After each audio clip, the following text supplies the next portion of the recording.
তো হাই বন্ধুরা, তোমরা সবাই কেমন আছো? আশা করি ভালোই আছো। আজকে কিন্তু আবার নতুন একটা মিনি ব্লগ নিয়ে চলে আসলাম। তো সবাই মিলে কিন্তু আজকে আমরা প্ল্যান করি যে আজকে মাছ ধরতে যাব। তো এত রোদ্রের মধ্যে কিন্তু আমরা সকালে যেতে পারিনি, কারণ কিন্তু একটাই, সকালে কিন্তু প্রচণ্ড গরম পড়ছে। আর এই গরমের মধ্যে বেরোলে কিন্তু সুস্থ মানুষের শরীরও অসুস্থ হয়ে যেতে পারে, তার জন্য কিন্তু আর বেরোলাম না। তো যেই পুকুরে কিন্তু আমরা মাছ ধরতে যাচ্ছি সেই পুকুরটা হলো এই ছোট ভাইপোদের। ওদের পুকুরে কিন্তু অনেক বড় বড় সাইজের মাছ আছে। তো ফাইনালি বন্ধুরা আমরা কিন্তু পুকুরটাই পৌঁছে গেছি। তো বন্ধুরা পুকুরটা চিকন হলেও লম্বাতে কিন্তু অনেকটাই বড়, আর এই পুকুরেই কিন্তু অনেক বড় বড় সাইজের মাছ আছে।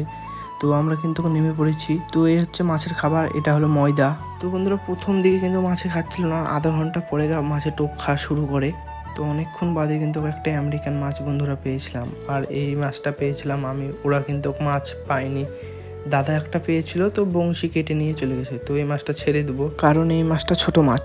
তো বন্ধুরা লাস্টের দিকে কিন্তু আমাদের বড়শিতে একটা বড় মাছ লাগে, কিন্তু বড়শিটা ভেঙে নিয়ে চলে যায়। বড়শিগুলো একবারে ভালো না। তো তোমাদের মধ্যে কারোর যদি মাছ ধরতে ভালো লাগে আমাকে অবশ্যই তোমরা কমেন্টে জানাবে। তো বন্ধুরা সন্ধ্যা লাগার কারণে কিন্তু বাড়ির দিকে আমরা সবাই মিলে রওনা দিলাম। তো বন্ধুরা আজকের মিনি ব্লগটা এটুকু ছিল। তোমাদের ভালো লাগলে লাইক, কমেন্ট, শেয়ার আর সাবস্ক্রাইবটা অবশ্যই করে নেবে। তো টাটা টাটা।